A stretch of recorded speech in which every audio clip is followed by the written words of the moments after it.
Craftsman Days are here at Lowe's with big savings on the tools you need. Right now, get a free select tool when you buy the Craftsman V20 2-pack battery kit. Whether it's the backyard, the bathroom, or beyond, Craftsman has the tools to help you power through and get the project done right. Because DIYing is unpredictable, but your tools shouldn't be. Shop Craftsman at Lowe's today. Valid through 6/18 while supplies last. Selection varies by location.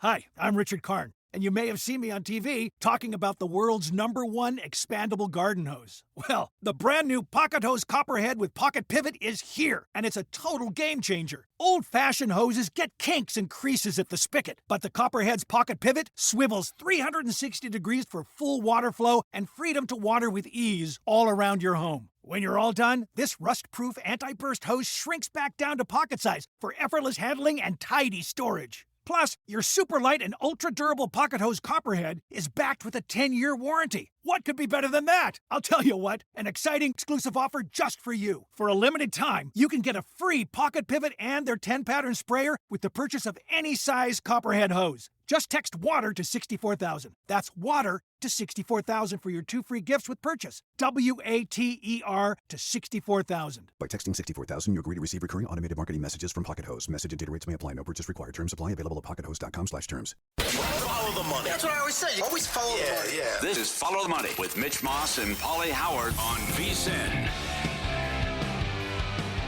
Here we go. Welcome in. It is Follow the Money on VSiN, the Sports Betting Network. Mitch Moss along with Paulie Howard. We're live in downtown Las Vegas from the Circa Resort and Casino. Busy 3-hour program here on a Wednesday. Who's going to win and what's the bet tonight on LSU and Arkansas? We'll go to ESPN Baton Rouge with Jimmy Yacht coming up in 30 minutes. David Sampson's going to be awesome in an hour. What's the overall game plan here for the Boston Red Sox as a longtime former executive with the Marlins? What was his reaction to that big deal? Mike Palm in studio later on. The great Eddie Olczyk, who was fresh off calling the Stanley Cup final from last night, and Matt Humans a little bit later on as well. So as entertaining and as great as the first 2 games were, Paulie, between Florida and Edmonton, it turned out to be not even a close series. And I'm stunned by that. And I can remember on the air I was saying, again, pick them to begin with the series price and the way it played out. I'm like, it went to overtime both times. I'm like, these 2 teams are clearly very even with each other. That was an incorrect comment, the way the series played out, because in the next, I would actually say 3.5 or more than that games, there was one team that was obviously superior, and it was your Stanley Cup champions. I mean, I cannot believe how they completely dominated Edmonton from Game 3 until last night. That was alarming. It's too bad. Game 3, you shut off. Game 3, I muted it and put Press Your Luck Scandal on, the documentary. And then we thought we had something epic here after 3 of the first 4 go to overtime. The incredible comeback by Edmonton. And you're right, 3 blowouts and how it ended. And it goes back to the slow starts and what is going on coming out of the dressing room and no sense of urgency. We wound up 9-0 Florida the last 4 first periods combined. Aggregate, 9-0. What happened? Well, I know falling behind. You know what happened, right? It was your position. Yeah. I mean, if you flip Bobrovsky and Skinner, who wins the Stanley Cup? Yeah. Maybe it's not that easy, but awesome. Game 2 was huge, no doubt. Yeah. Game 2 was on Skinner. I know. But everyone we talked to said it could be epic. It's going 7. Edmonton's got a shot. I bought in after the miracle comeback to tie it at 2. Going back home, Game 5. The drought continues. Canada hasn't won it since 93. And these guys are just too good. And to go to the finals 3 years in a row, win it back-to-back, they were the one that was supposed to be fatigued and tired. They were the team, not Edmonton. And that's how it worked out and turned out as well, that they continued to jump on them. The third goal is just an abomination with that softer rebound. Of course. That's high school, Yep. what Skinner did there. So it's just so many guys that can beat you, too, in the depth. And what Reinhart did, and you got Bennett and Marchand, and so many guys could score, and they were good for 4 goals a game. You're right. What happened to the defense that was so good? What happened to the goaltending? And they couldn't hold them under 4 goals. And that also was the difference in the series. So I wanted a Game 7.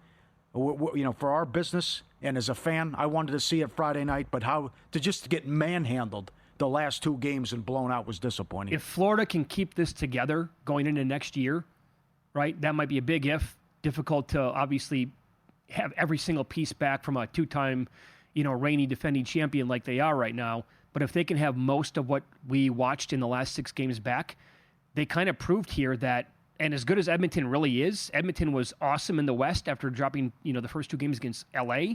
But what they did against the Golden Knights, what they did to Dallas, I don't know how that series would have played out had they gotten at Colorado. Maybe they don't beat that team. Right. But they're a very good hockey team. And then you flip it. Dallas was easy. They toyed with Dallas. Sure. They should have swept them. But you go, Florida toyed with Carolina.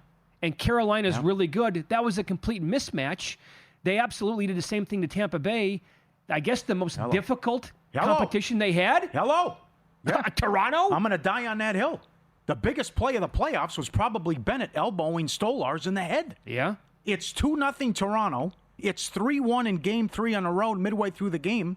And then you go to overtime, and Marchand scores, but you got a backup goalie the rest of the way. That's right. Who's to say Toronto doesn't win that? I still think they win that series if Stolarz doesn't get hurt. But they have the great chance to go up 3-0 in that series, even with Wall in there.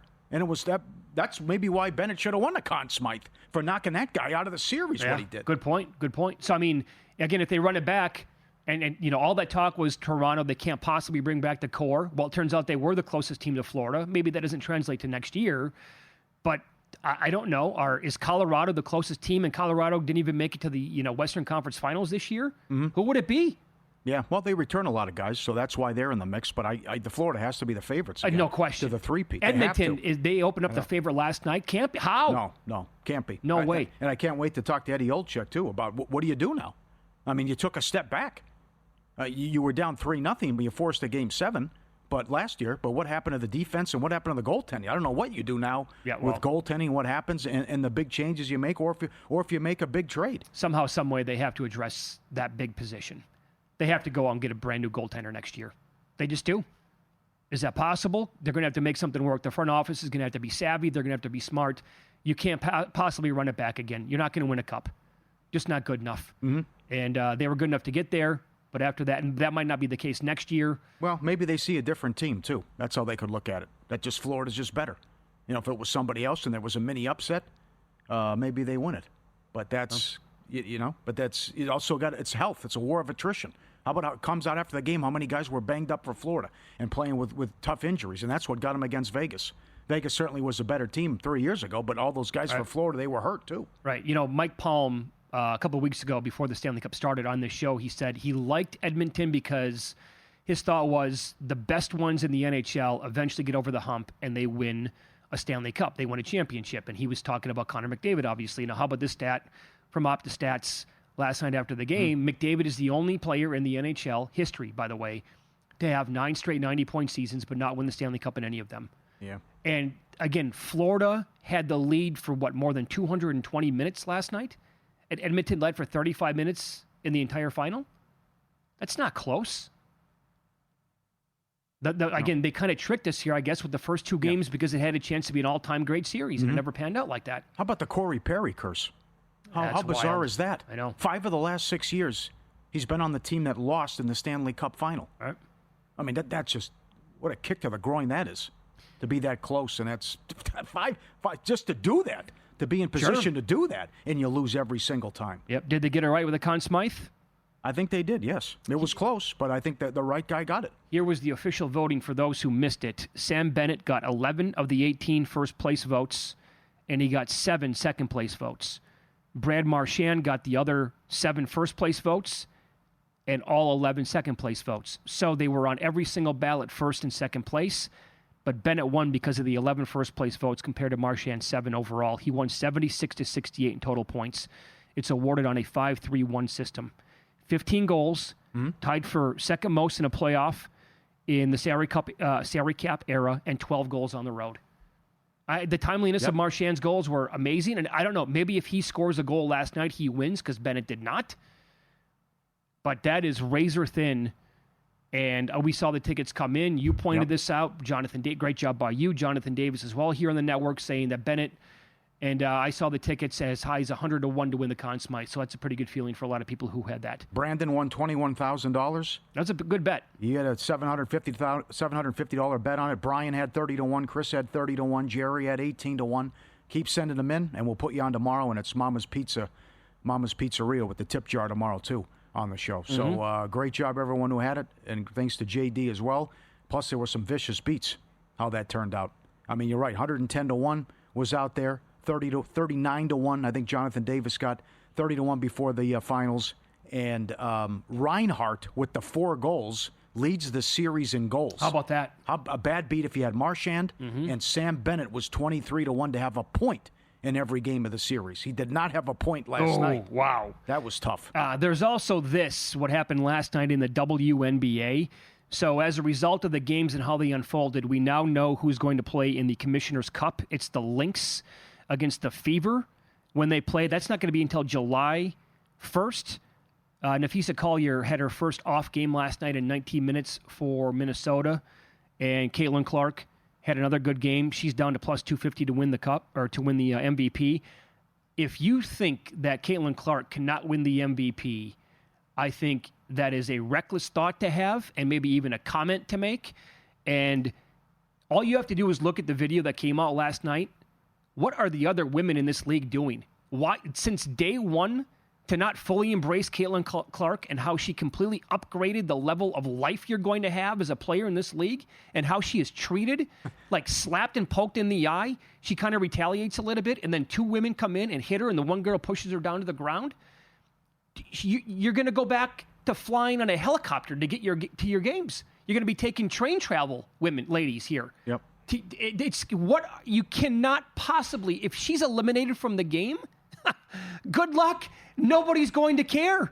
And it goes back to last year with some of the all-time greats of this sport, just killing her with her comments. And it makes no sense. And this is like Tiger Woods when he came on the scene and when he started to take off. Do you have any idea what lifestyle he's given you now as a guy that just completely created something different that we've never seen in that sport before? That's what Caitlin Clark is doing for you. Yeah.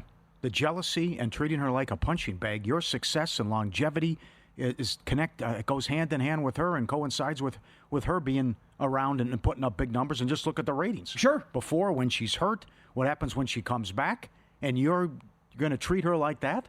What everyone has said over the years, and then it's one girl shoving her, the next girl runs into her at the forearm shiver and knocks her down. Beth. The other thing, too, I thought Stephanie White was great, the Fever coach after.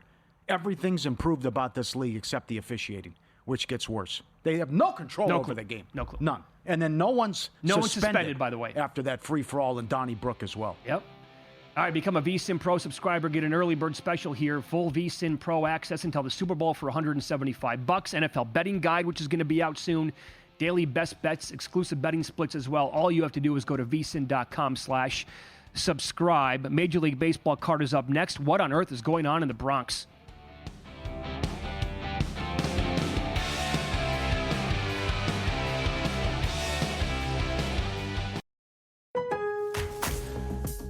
Craftsman Days are here at Lowe's with big savings on the tools you need. Save $100 on the Craftsman V20 6-tool power tool combo kit, now at $199. No matter what the project is, Craftsman's high-quality, high-performance products empower you to build on. Stop by your nearest Lowe's store and check out the full line of Craftsman tools today. Valid through 6/18 while supplies last. Selection varies by location.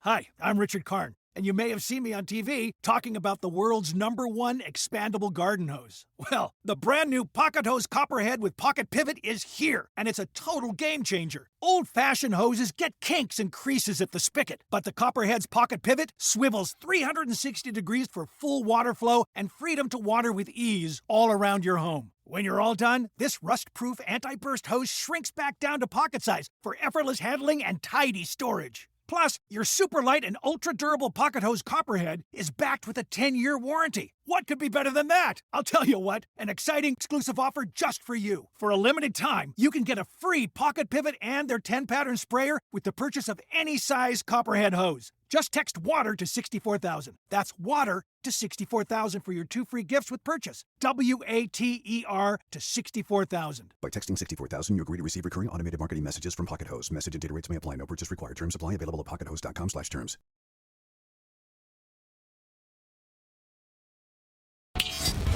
This is Follow the Money on VSiN. In Omaha, College World Series, bottom of the 6th. Coastal Carolina on top of Louisville, 8-3. Cardinals put on a couple to get back into this game, a little bit closer anyway. And right now, the live line, Coastal Carolina is minus 50,000. Louisville is 25-1. You can grab plus 5.5 runs at plus 102 right now. Or if you think they can get back into it here, and Coastal might match them, the total is 14.5, Paulie. Over is juiced like 40 cents. And we'll talk more about the College World Series here as Jimmy Yott joins the program now. He loves this event, and he's with ESPN Radio in Baton Rouge, and he is on the Progressive guest line. Jimmy, good to talk to you today. How are you? Mitch and Paulie, man, great to be with you, man. So I'm sorry I missed you guys in Omaha. I'm glad you got a little taste of sort of how things are in the SEC. Yeah, it was pretty awesome. Not going to lie, as we kind of thought, going into it. Has it been a profitable? You love betting the sport as well. Has it been a profitable college tournament and College World Series for you? Yeah. For the most part, the one round that got us was the opening round, the regional round. And man, you had 4s upsetting 1s, some of the regionals that we thought were automatics, like, Eugene with Oregon, they get upset. They don't even win a game. Yeah, highly controversial call on their game 1 against St. Mary's on that Friday night. But that was the one where it kind of flipped, with all the chalk hitting in March Madness. And we know, when Alabama's best players from Ohio and Florida's best players from Iona and so on. So it's harder for Cinderella to kind of, keep it going in college basketball. But they flipped the script, man. This is way more of a chalk event normally, not the case in the regional round. Supers, a little bit kind of a predictable. Coastal, we've known about them. They are legit. The Sun Belt, they were 26-4 in the Sun Belt. They dominated. They came in with the long winning streak. And you know how hard it is to get a high RPI from a mid-major. Mm-hmm. Their RPI right now is number 1 in the country. So it was no surprise they went down to Auburn and beat them. Auburn had won all 5 SEC series at home. Auburn had never lost 2 games in a row at home. Coastal did exactly that. And now with this comfortable lead here, they get to save Morrison. He's the Sun Belt Pitcher of the Year. He's 12-0, shoved it down Oregon State's throat on Sunday night. He would be saved for probably, think they're going to save him until that Sunday game, not the Saturday. Doesn't matter which one you start. I think he'll be there for the Sunday game, but he will be fresh and ready to go. And this Coastal team, they're not, the odds makers don't think they're on par with LSU and Arkansas, but book it, they are. They're legit. Mm-hmm. They were plus 650. They were plus 650 entering the tournament, entering Omaha. We jumped on them at that point, and so got some value right now as they look like they're ready to punch their ticket for the second time to the championship series. Oh, they've been absolutely awesome. Okay, so you answered that question. If you think they're good enough to win the whole thing, and clearly you think they are, what do you make of the betting number tonight? LSU, they have been dynamite. The fans showing up. Coming out of the woodwork as they always do in Omaha now, and it was awesome to see in person last week. And Arkansas is favored like minus 130. They have to have the game. LSU does not have to have the game. So you think that minus 130 is about the right number tonight here in this matchup? Hey, it's funny because Arkansas loses the first game, so they're in elimination games immediately. And so their pitching is going to be taxed. Both of these pitching staffs are good in their deep, but having to play that extra game, that has been neutralized a little bit because the rain came in the 4th inning when starter, and it's Anderson and Ianson, a 1 and 1A. Anderson's going to go 1 or 2. He was phenomenal again Saturday night against Arkansas. Ianson, a little shaky early, but settled in. He only threw 40 pitches, so they wanted to get more of him. And then Evans, who's their ace, here's the guy who struck out 9 batters in a row in the final game against Little Rock, the do-or-die game, where, again, another underdog. How about that? Little Rock won back-to-back games as 7.5-run dogs in Baton Rouge. So, much less the money line. But Evans struck out 9 in a row. He came in again last night and finished off UCLA. He's probably not available. Anderson's not available tonight. And Ianson may be only in relief, we think, in 7th inning on. Yes, Root and Wood have been used up as far as the 2 aces for Arkansas. But the thing is that the rain delay kind of neutralized it. Both teams, even though LSU's only played 2, Arkansas played 3, have both thrown seven pitchers. I think Arkansas is getting more and more comfortable at the plate with every game as they, because they looked a little jittery for about the first 15 innings at the plate, but they get more and more comfortable. SEC Player of the Year, he went oppo in his first at bat, and Alea and had another long triple. So I like Arkansas tonight, but then that would force LSU to come back with Anderson, and he's not. I would be shocked if he loses. So I think this best case scenario for Coastal, they use up Anderson before the championship series starts on Saturday. Another thing before I forget, guys, it's blowing out a little bit. This is an under park. I played every under in the Big Ten tournament when the wind was howling out. Now look, the temperatures were mid to high 50s, but they went 12-3 to the under, and that's what it was blowing out. And 2 of the 3 overs went over in the last at bat, similar to last night's games or yesterday afternoon and last night. Both of them went over in the very last inning. They were dead unders for a long time. Get it while you can, because guess what? Winter is coming, Jon Snow. Look, 20 to 30 mile per hour gusts blowing in from right center straight from the Missouri River for the championship series. 20 to 30 mile per hour gusts is going to play really big this weekend. Yep, greatest TV show of all time. You're the man, Jimmy. So elaborate on this fan base. And we just got a glimpse of it with the seafood gumbo and bringing in the tiger and the story of bringing in the gator and frying it up as well. What's some of the craziest stuff you've seen at tailgates with LSU over the years being there in Baton Rouge? An incredible fan base, and they're ready to buy you shots when they walk in the door. I mean, it'll start in the morning. They're whipping up crawfish omelets. I mean, of course, Bloody Marys and mimosas are everywhere. I mean, Jell-O shots. They don't need to go to Omaha to do Jell-O shots. They're all over the place. I mean, funnels are. I mean, some of the most creative funnels, I guess you could say.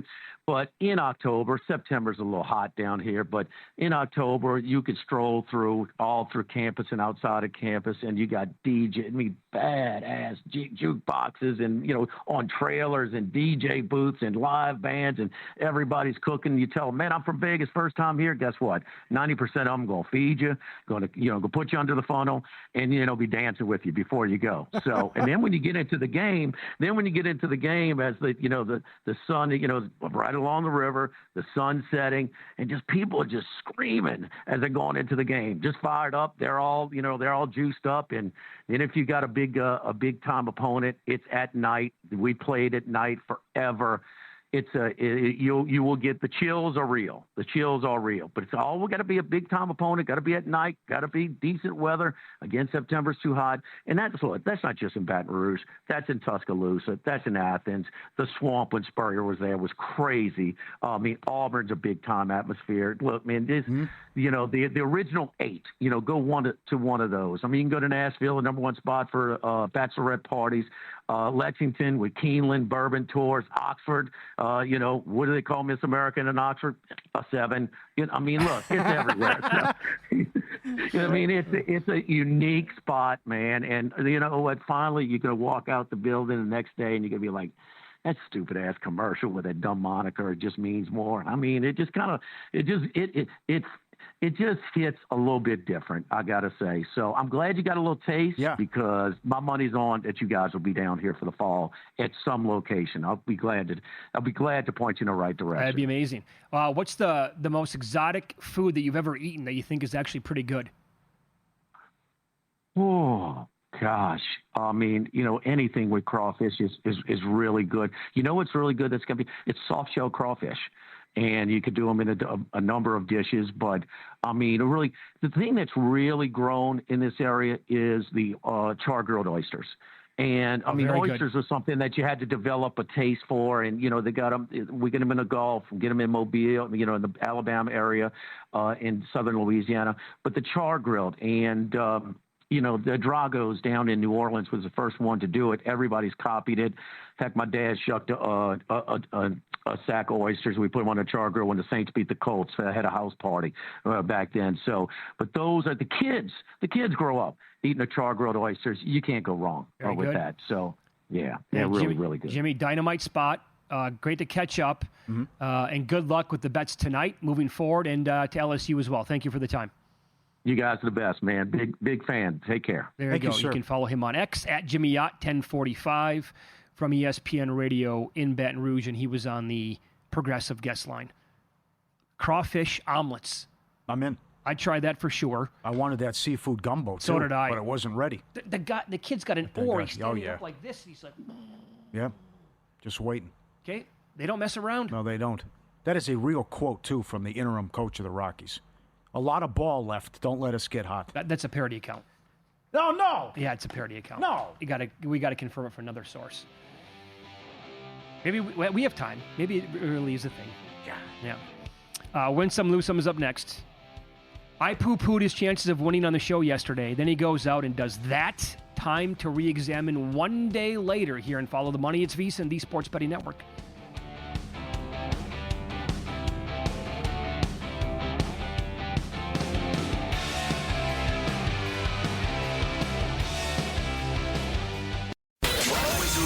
Follow the money. That's what I always say. You always follow the money. Yeah. This is Follow the Money with Mitch Moss and Paulie Howard on VSiN. Big breaking sports news in the last 5 minutes. We're live here in downtown Las Vegas from the Circa Resort and Casino, and we just so happen to have an amazing guest to talk about what happened here lined up, and he is on the Progressive guest line. David Samson joins the program, former longtime Marlins president, and now the host of the Nothing Personal podcast. David, thanks for the time today. How are you? I am doing great. I love watching news break while we are in the break. Yeah, and this is massive. I'll read you the tweet from Shams to get your reaction here from ESPN. He tweeted out that the Buss family is entering an agreement to sell majority ownership of the Lakers to Mark Walter, the CEO and chairman of diversified holding company TWG Global. Jeannie Buss will continue to serve in her role as the governor after the sale. Mark Walter owns the Dodgers. What does this mean, and how did you react when you saw the news? Well, I'm not surprised. The reason you're seeing a bunch of franchise sales right now is there's families who want to take money off the table. They want to do some estate planning. And you also have a situation where the patriarch died quite a long time ago in Jerry Buss, and you may not have all the kids aligned in terms of how much money they want to take off the table or if they want to operate the team or anything like that. And so you do a transaction like this. It's sort of like cashing in on a bet. You take the money and you decide what you're going to do with it after. But one of the things that interested me greatly is the thought that Jeannie Buss is going to continue as governor of the Lakers. It's like when Mark Cuban was rumored to be continuing as governor of the Mavericks, and that was total horse hockey. There was no way that a majority owner would let a previous owner do that. So I think there's a lot of ground yet to cover in terms of this transaction, because it would be unlikely to me that Mark Walter would want Jeannie Buss to be the governor if he's going to be the majority owner. Do you think he's going to spend a lot?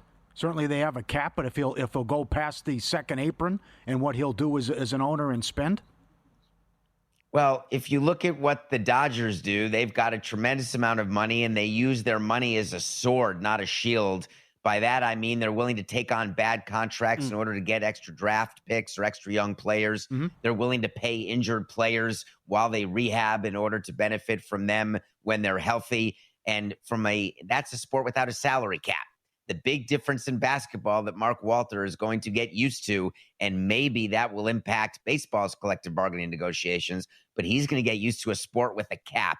And that means that there are huge penalties for going over that second apron, more so than in baseball. And frankly, you shouldn't need to do it to build a winner. You just have to make smarter decisions than what the Lakers have done recently. Well said. And by the way, I'm seeing that Jerry Buss bought the Lakers from Jack Kent Cooke back in 1979 for $67.5 million. I do not see what they sold it for. Yeah. So Celtics went for $6.1 billion without an arena, David. This has to be close to $10 billion, yeah? Well, it depends what's in the deal. It depends. Remember, the Celtics deal is not even 6-1. There's a second step to the Celtics deal around over 7, which brings the deal to about 7.3. What they're saying is the value of that. But don't be thinking at all that that means that Mark Walter is writing a $7 billion check to the Buss family. There's debt on the team, and there's a matter of how much of the team he's actually going to buy of the Buss family shares. So there's a lot of details left to learn and to then be able to analyze. But what it means is that what Mark Walter is doing is he is doubling down on Los Angeles, and he's getting into a sport that he was not in. And he really is becoming bigger than even Fenway Sports Group. So I really wish that we could hear a conversation between Mark Walter and LeBron James, and Mark Walter and John Henry, the owner of the Red Sox. It'd be super funny. Yes, absolutely. Yeah, well done. How do you think that was handled? But with the Devers trade, and then you were critical of the Red Sox with the press conference promising, hey, we're going to win more games. Trust us. This is going to work. Yeah, I would have preferred them just to win more games. Yes. It's always better to be able to just do something and then say, look, we're smarter than you, instead of just saying, trust me, we're smarter than you, we'll prove it. I like to underpromise and overdeliver, and they knew they were getting crushed by the fans, and they doubled down with their explanation about alignment and all the other words they used. Here's the truth. Devers was getting traded, hard stop, after he would not play the field, after he was a pain in the neck in the clubhouse, after John Henry had to fly to Kansas City. They said, you know what? This is addition by subtraction. So don't look at just the players they got back from the Giants. Look at the reallocation of money that they will do, because they will reallocate it in Boston. They see an opportunity, especially they're getting closer and closer to the Yankees and the Blue Jays. I expect them to add at the deadline and then sign a free agent to take up Devers' money. Okay, so what did you make overall of the package that they got in return? To expand on that, we brought on Matt Vasgersian, MLB Network, on Monday, and his reaction was, look, I think if they put this out there, I don't know if they get as much in return compared to what they got from San Francisco. Would you agree with that? Well, let's be clear. They did put it out there. Please do not believe what anyone tells you if they say that they just called San Francisco and said, hey, Buster, it's Craig. You want Devers? Because if so, you got to fire him immediately. There is no chance that's how it happened. There's only 29 calls to make. It's not like you don't have time during the course of a day to do it. And so you call different teams and you see what's available out there. Devers was in the market, I promise you, from the minute John Henry landed back from Kansas City in that meeting all those weeks ago. And this was the best deal they could get, because they got all the money paid for by the Giants. They got 4 bodies who can fog up a mirror. Jordan Hicks is hurt, but he can go to the bullpen. You got Harrison in AAA. Even if he's a number 7 starter, you know you need that many starters. You got the number 4 prospect. Odds are maybe a cup of coffee, maybe not, but you got a shot. And you never know. But you got that money to reallocate and get a player a better fit than Devers was in Boston. Okay, so getting rid of the money is the biggest part of the deal, obviously. Yeah, there's no question. And there's only very few teams who are willing to do it. Like a team like Toronto, where they can't necessarily get a free agent to come in, where they're always the bridesmaid. You got the feeling the Giants felt that way too. And God knows they needed left-handed power. They haven't had a 30 home run guy since Barry Bonds in 2004. So they needed left-handed pop, and now they have it. He's already got 15 home runs, so he will definitely help their lineup, no question about it. But he's an expensive player. And by the way, he's now willing to play the field. That's what would infuriate me if I were the Red Sox. And he wouldn't play the field, and now he will. Yep, great point at the end. Are you incensed, outraged, maybe not surprised how the Knicks have handled this Thibodeau situation? And, well, we'll just grab somebody and make all these, and everyone keeps turning them down, and they can't get a chance to get a new coach. I'm sorry. Hold on 1 second. I'm getting an important call. It's Jim Dolan. 1 second. Let me take it. Jimmy, what's up, man? You want me to coach? All right, 1 second. Let me finish the show. I'll be back to you. Can you imagine the people he's calling to coach his team? Everybody. Yeah. It's ridiculous. How do you fire Tibbs and not have someone lined up? I fired like 20 managers, always knew who we were hiring next. It makes no sense to me they're calling everybody. I expect someone to have experience in that job. Jim Dolan's not going to go for a first-time coach. I expect that he'll want a name to replace Thibodeau. So say a Mike Malone. They're looking at Taylor Jenkins. I don't think it'll be one of the up-and-coming young assistants. The overall game plan, though, again, there wasn't one, right? It certainly seems not, because if they called all these organizations for permission, what kind of game plan is that? When we wanted to hire people employed by other organizations, we tampered.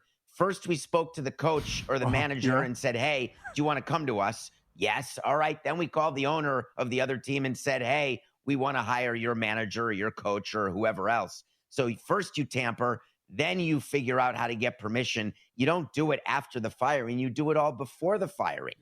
Paulie brought something up interesting the day after this news broke that they were going to, cut ties with him. And it was a question. And it is, if the Knicks lost to the Celtics, like we all thought they were going to, do they bring him back at that point? Or do they still fire him because they thought that, our entire goal here is to make the finals this year? It's very bizarre to me that you're firing the coach because he didn't make the finals. I think the reality is that the players may not have been happy with him. There were rumors that he was in the exit interviews. The players were frustrated. Is it that they're working too hard, playing too many minutes? Well, if you had a better bench, then maybe you wouldn't have to play so many minutes. So that could be a factor. Maybe they didn't like how grumpy he was on the court. I don't know the reason other than to say when you're an owner or a president, you don't do your exit interviews with the players and have the players dictate your strategy. You have a strategy that you then try to get buy-in from the players once you know what you're doing. You don't want the tail wagging the dog, and it seems like that's what's happening with the Knicks. Yeah, just a minute left. You have experience, and you got into this on your podcast. What's it like working for an eccentric owner day in, day out? You don't do a lot of sleeping, and you have to understand that as the wind blows, when you lose a game that's close and late, you may have to fire someone, you may have to bench someone, and you try to keep calm and you try to separate work from home. And then you start like me. You look old and you become 5'5". When I first got into baseball, I was 6'4". Yes, I remember those photos, actually. Yeah, you stood next to Aaron Judge right next to him. Yeah, it was good. That was awesome. Love the knowledge as always. You can follow him on X at David P. Sampson and the podcast at Dynamite as well. Nothing personal with David Sampson. Thank you, sir. We appreciate it. Have a great day. Bye. Back at you. There you go. And he was on the progressive guest line. Good. Now he's right about the Lakers. It won't be the same as the Dodgers, right? Is it 10 billion? It is 10 billion, yeah. 10 billion? Yep. Wow. It has to go for that much, though. Oh. That story, it was 2 seasons on HBO. It was very good, especially the second season. And the show Winning Time was based on the book from Jeff Pearlman. Right. And it gets into detail about there was like a trade when Buss bought the team from Cook, and the Empire State Building was involved and all this. 1979, yep.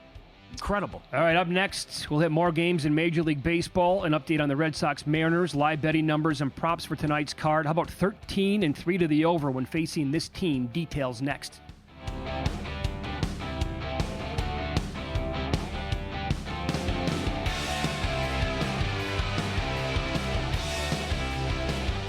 Hi, I'm Richard Karn, and you may have seen me on TV talking about the world's #1 expandable garden hose. Well, the brand new Pocket Hose Copperhead with Pocket Pivot is here, and it's a total game changer. Old-fashioned hoses get kinks and creases at the spigot, but the Copperhead's Pocket Pivot swivels 360 degrees for full water flow and freedom to water with ease all around your home. When you're all done, this rust-proof anti-burst hose shrinks back down to pocket size for effortless handling and tidy storage. Plus, your super light and ultra-durable Pocket Hose Copperhead is backed with a 10-year warranty. What could be better than that? I'll tell you what, an exciting exclusive offer just for you. For a limited time, you can get a free Pocket Pivot and their 10-pattern sprayer with the purchase of any size Copperhead hose. Just text WATER to 64,000. That's WATER to 64,000 for your 2 free gifts with purchase. WATER to 64,000. By texting 64,000, you agree to receive recurring automated marketing messages from Pocket Hose. Message and data rates may apply. No purchase required. Terms apply. Available at pockethose.com/terms.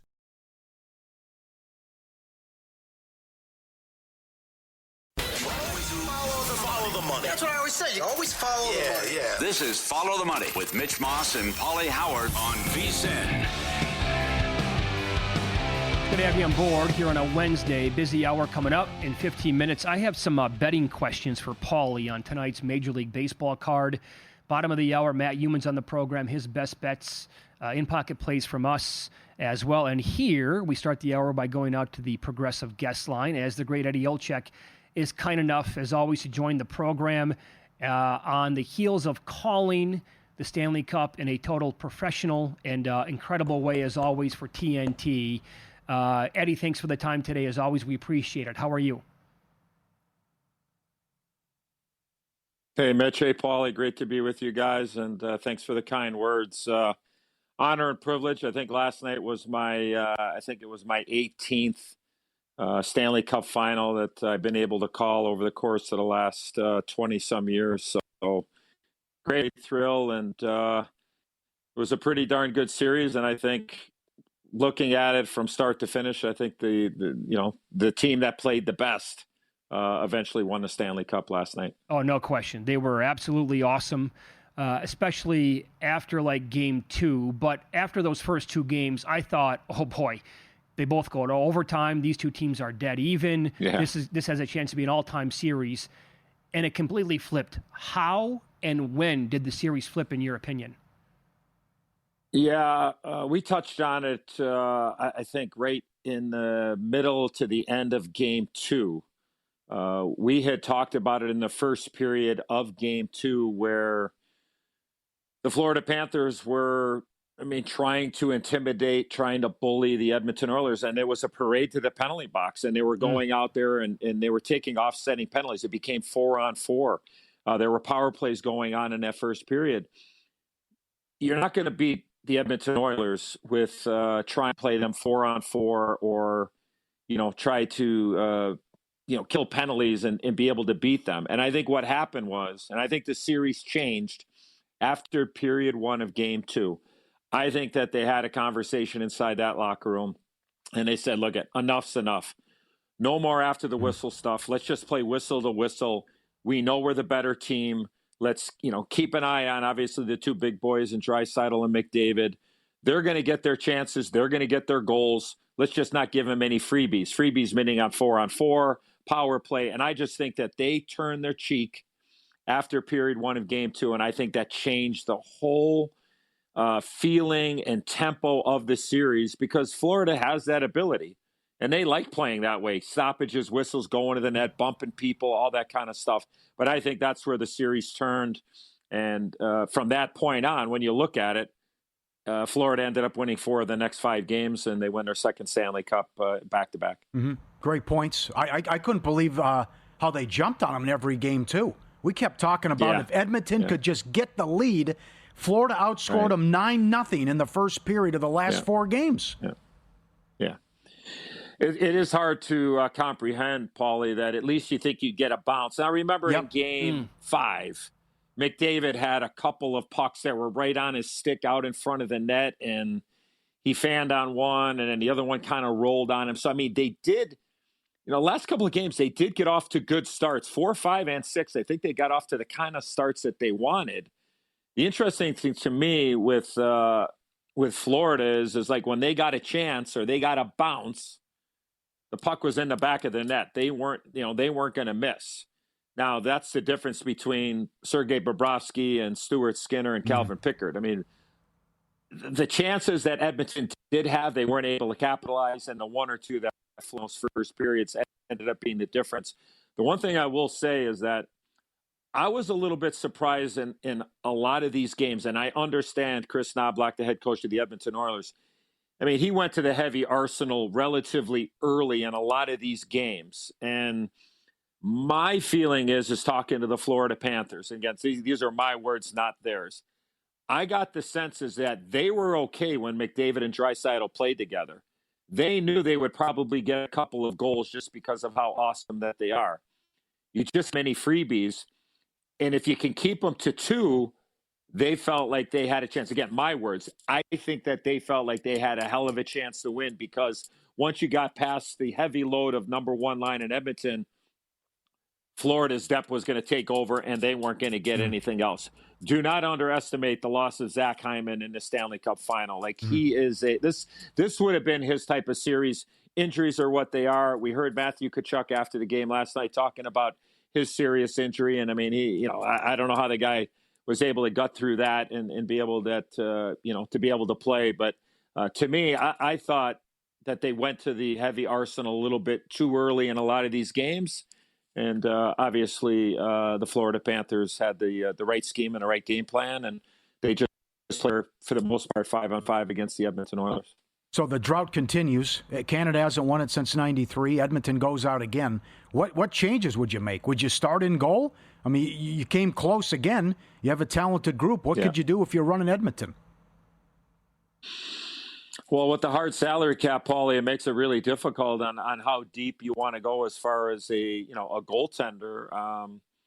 Could you get Thatcher Demko out of Vancouver? I heard Mike talking a little bit earlier. They're going off on Team USA and Billy Guerin and everybody there. So that's for another day. Maybe John Gibson in Anaheim. I mean, there are other goaltenders out there. Now, what are you going to have to give up? Do you have enough cap space? They're going to have to sign Evan Bouchard, who's probably going to go from, a couple of million a year, probably into that $8, $9, $10 million range. McDavid still has 2 years left on his contract.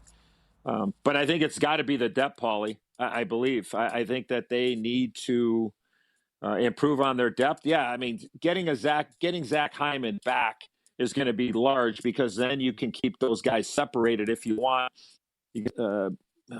Hyman with McDavid, and then you can, decide who you want to play with Draisaitl. But I think it's all about the depth and what they do there. And I think if you can upgrade the goaltending, why can't Edmonton go on another run? Because obviously they have the best player in the world, and then you have arguably a top 5 player in the world on that roster. Sure. Great point about Hyman, by the way. I think we kind of forgot about that, and everybody assumed that the Oilers were going to be okay. And to your point, they probably weren't. And that's the kind of series where he could have thrived in. It's Follow the Money here on VSiN, the Sports Betting Network. Our guest is the great Eddie Olczyk. He's on the Progressive Guest Line. Did voters get it right with the Conn Smythe as Sam Bennett was awarded the win of that award last night? 100%. Okay. Yeah, 100%. I think going in to the Stanley Cup final, I think I saw him at north of 20-1 going in. And I think my exact verbiage is if he can have one of those types of series, why can't he be the guy to be able to, to win the Conn Smythe Trophy for the MVP of the National Hockey League playoffs, the Stanley Cup playoffs? Big goals, big games. I mean, he had a shift for the ages. I think that was in Game 3 there where he had 2 monster hits, one on Podkolzin, one on Klingberg, and then he gets the breakaway and he goes a little backhand, forehand right over Stuart Skinner. And that to me would, if you're putting together a Sam Bennett, it gives you everything that he is. He sits in a perfect spot. If he signed Alexander Barkov, who did his job against Connor McDavid when the matchups were there. McDavid only had 1 goal. Barkov didn't have any. But I think you would take that trade-off if that's the matchup for 6 games and go, look at, if McDavid only gets 1 goal and Barkov gets none, I think the numbers would tell you, and I think the Florida Panthers would tell you that they would like that matchup. So I thought maybe if it got to 7 and Marchand had a big game and lost Game 6, and then he goes into Edmonton and goes into Game 7, and he has a couple of more goals, I thought maybe he could backdoor Sam Bennett. But I thought if everything was equal going into that game and everything kind of stayed status quo, I kind of thought that I thought Bennett was going to be the guy, and eventually he was. Eddie, you did an amazing job on the call throughout the entire playoffs and in the Stanley Cup final, which concluded last night, obviously, a 4-2 series win for the Florida Panthers as they go back-to-back. We can't thank you enough for all the time that you took to join us throughout the playoffs and the Stanley Cup, to pop on our show and to give us some perspective of the games that were coming up that night, and now to recap it as well. We owe you one, and thank you. Have a good summer, okay? Guys, thanks. Always great to be with you. I'm a big fan, as you guys know. You guys do awesome work, and always great to be on with you. And if you guys ever during the summer and you need, maybe need a pick for the Haskell or the Del Mar Derby or the Pacific Classic, just give me a call. I got a lot of free time. I got my 4 grandkids I'm going to chase after, and it'll be a nice, busy summer in the Olczyk household. So thanks for having me. It's always great to be with you guys. Perfect. Yeah, we will do that for sure. Be good. Thank you. Have a great summer. There you go. And he was on the Progressive Guest Line. 100% got it right with Sam Bennett. A little scary, though, that maybe Marchand through the back door. And it was close. Again, 11 first-place votes to Bennett, 7 to Marchand, and then the voters who did not give either one of those guys the first-place vote, they gave him the second-place vote. So nobody else had a first or a second-place vote. I was a little nervous there. Bob pitches a shutout when people lose their mind. Because remember, there was some support for Bob on NHL.com before the game. And I'm thinking, oh, God, 100-1. How do you think the series goes if we flip goalies? Edmonton wins. It's that simple? Oh, then they. You're not there? No, I think I am because I mean some of them weren't his fault. I know, but it's. Yeah. A lot of them were. I don't know. Yeah. It goes back to game 2 though too. That was a terrible goal he gave up. Terrible. Yeah. But the shorthanded goal too, which Edmonton can't allow. But stay out of the box, and the penalty kill was atrocious. I actually thought they played a pretty good first period. They just didn't get Eddie said, a bounce and the bad luck and what happened. And then was it first period or second? Perry's got the goal, but he couldn't put it away. That's exactly right. It was right on his stick. That was another one. It's Follow the Money here on VSiN, the Sports Betting Network. Up next, I have questions on today's MLB card for Paulie. Some opening numbers really jumped off the screen for some favorites and a total. Are they still too high? I'll ask him next here on VSiN.